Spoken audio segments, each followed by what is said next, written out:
ముందుగా మన తొలి ప్రేక్షకులందరికీ శుభ సాయంత్రం. నాకు తెలిసి ఈ రాష్ట్రంలో కాదు దేశంలో ఉన్నట్టు పాడై కాంగ్రెస్ పార్టీలోకి వచ్చినంత ఆపద ఎవ్వరికి రాకుండొచ్చు. నిజంగా రేవంత్ రెడ్డి మరి ఎట్ట నెట్టుకుంటూ వస్తుందో మాకైతే తెలియదు, కానీ ఆయనకు వచ్చిన బాధ ఏంటంటారా, ఎలక్షన్ల ముందర ఏం చెప్పిండంటే గట్టినే పార్టీలో ఆలేలు చిన్న చిన్న పార్టీలు ఉంటే మా ఎమ్మడి కలిసి రారి మీకు అప్పటి రకాలు లేదని ఒకటి చూస్తా కానీ అని చెప్పారు. ఇవాళ ఎర్రజెండ పార్టీలు ఏమంటారు, సిపిఐ పార్టీలు ఏమంటారు అంటే మేము లైన్లోనే ఉన్నాము రేవంత్ రెడ్డి, మాకు 2 ఎమ్మెల్సీలు ఇస్తాను, ఏమైనా జాగాలలో 2 కాడ కూర్చోబెడతావు మమ్మల్ని అని చెప్పినావు, మరి మా సీట్లు అని అడుగుతారు. ఆయనకే దిక్కులేదని వెనక డోర్ అన్నట్టు ఆయనకి ఎర్రజెండ పార్టీలో నాకు అర్థం కాదు. ఇట్లకే రాయనంటే గుర్రానీడ కట్టి అన్నట్టు మీకే దిక్కులేదా ఇక గుర్రానీడ కట్టేస్తారా నాకు అర్థం కాదు. వాళ్ళ దాంట్నే కొట్టుక చచ్చి పాడవుతుండే ఆయన అంటే అన్నరేమో మస్తుగా ఆపదకు 90 మాటలు అంటారు, అన్న మాటలని పడుచుకుంటే అయితే అది ఎర్రనలు. అయ్యో మీరు ఇంకెంత ఎన్ని జాగాలు మోసపోతారో ఏమో మాకైతే అర్థమవుతలేదు. వాళ్ళ దాంట్నే కొట్టుక చస్తురు సీనియర్లు, మామూలు సీనియర్లు ఉంటారా కాంగ్రెస్ పార్టీలో, వాళ్ళకే దిక్కులేదు ఏం చేయాలి ఎట్టు చేయాలని. ఆయన అట్టపోయాడు. అదేంది మన జనసమిత జనసేన పార్టీ ఉంటే కదా మన దగ్గర కోదండ రామదా, వాళ్ళని కలుపుకోరు, వాళ్ళకు ఎన్నో కొన్ని చేసి పెడతామన్నారు. ఏది ఉండదు.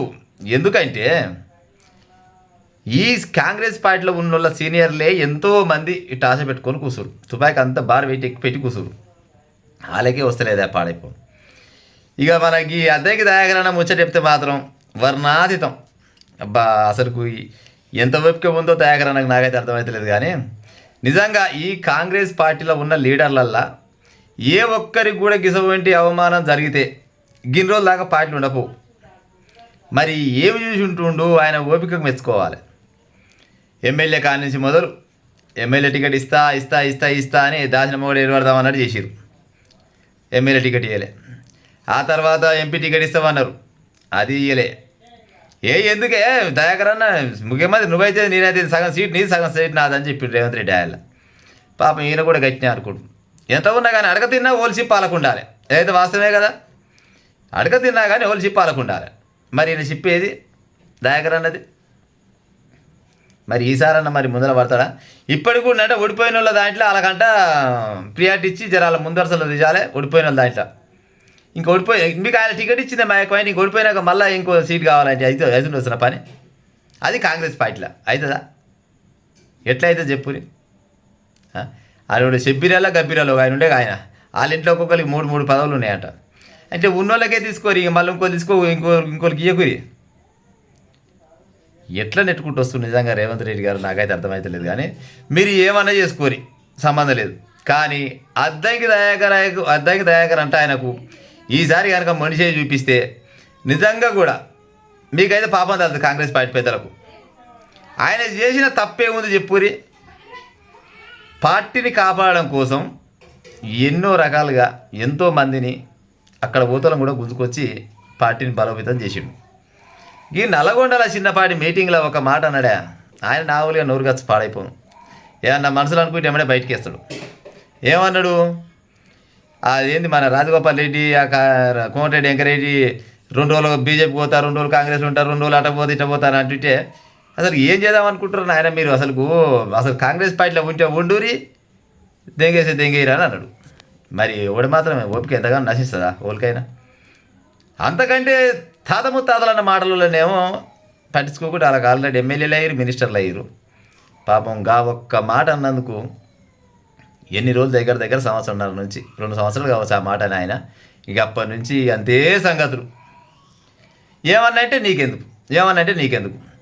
ఈ దయాకరణ ముచ్చట చూసి చిన్న సామెత గుర్తొస్తుంది ప్రజలారా, ఇనే ప్రయత్నం చేయండి. ఎక్కువసేపు ఏం చెప్పను కానీ అత్తగారింటికంటే అల్లుడు వచ్చినట్టు ఆ నావులుగా బూగిరోడ్డు పాడాయి. అయితే అల్లుడు వచ్చిన సంగతి మాకు ఇరికే ఉంది. కానీ అమ్మ అల్లుడు వచ్చిండి ఎట్టారు అనుకున్నాగానే అత్త చిన్న సైగ చేసినట్టే హనుమాట్ బోవే నేను చూసుకుంటా కానీ అన్నదట. అయ్యో అల్లుడు ఎంతసేపు వచ్చి ఇప్పుడే వచ్చినా కూర్చో అయ్యో కడుకోరాదంటే ఎంత చిన్న తప్పినా కడుకోవాలి. కడుకున్నాక అయ్యో బుక్కడు తినరాదని అంటే సరే ఆయన ఆకలికొన్నట్టు పాడా బుక్కరోడా తిందామని పోగానే అయ్యో చింతపండు పచ్చడి ఉందా ఇప్పుడు తింటావా మా వచ్చినాక తింటావా అన్నదట.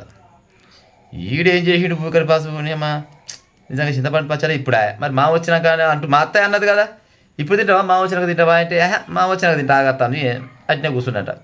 ఇక మావ సందులో కూర్చొని తొంగి చూడ వంగవాడ ఇక వస్తలేడంట సస్తలేడంట. అరే ఏడా 8 9 10 ఇక చీకటి అయిపోయి మళ్ళీ ఊరికి పోవాలన్నా ఎటరు ఇక చూసి చూసి అత్తన్నదట ఓ అల్లుడా మీ మామ పాడైపోయిన ఏడో కవిష్కడి వేసుకొని అరేగా ఏడవున్నాడు వస్తారు లేట్ అయితే అట్టింది మరి ఏంది ఉంటావా మరి పోదామన్నదట వాత నీ కలుపుసాల కూడా ఆ చింతకాయ పచ్చడి బెందకాయ పచ్చడి చేస్తామంటే అయ్యో చింతకాయ పచ్చడి కూడా అయిపోయింది అయ్యా ఇప్పుడే పొరగాల గిత పెట్టినంత కారం పొడి కుండల కారం పొడి తినిపోతావా అంటే అప్పుడు తిన్నా చింతకాయ పచ్చడి తింది కారా నేను నాశనమైపోను ఈ కారం పొడి నాకు నా ఇంటికి నేను పోతాను పోయినట గట్ట ఉంది మా దయాకర్ అన్న సంగతి ఇక సాయాలనే గట్టిగా కూర్చుంటే అట్టేవే నేను పార్టీ సీనియర్ లీడర్ని గతంలో నేను ఎమ్మెల్యే చేసిన మంచి మంచి పదవులను అనుభవించిన నాకు ఇయ్యకుంటే ఎట్టెట్ట ఊకుంటారా నాయలాంటి అనుగా బాగుండు పాడే బిస్కెట్ వేసిరు బిస్కెట్ వేస్తే ఆ బిస్కెట్కి ఇన్ని రోజులు దాకా ఎదు చూసి ఇంకెంతగానో ఒప్పుకోబడతారు చెప్పు నిజంగా దయాకర్ అన్న అంటే వ్యక్తికి కాంగ్రెస్ పార్టీలో ఈ టైం కల్లా ఎప్పుడూ ఆయన పదవి ఇవ్వాలి ఇప్పటిదాకా ఇస్తలేరు మరి ఇస్తారా ఇయ్యరా ఇయ్యకుంటే మాత్రం దయాకర్ అన్న కొంచెం నష్టం అయితే ఏం లేదు ఆయన అభిమానులు అనుకుని ముచ్చరా మా ఛానల్కి ఏమన్నా ₹4 ఇచ్చి చేయించుకునేది కాదు కానీ జనాలు అనుకునే ముచ్చట మేము చెప్తున్నాం అంతేగాని నిజంగా కూడా అద్దంకి దయాకర్ అనే వ్యక్తికి కాంగ్రెస్ పార్టీ న్యాయం చేయాలి చేయకుంటే అది కాంగ్రెస్ పార్టీకే లుక్సాన్ ఇక ఉంటాం మరి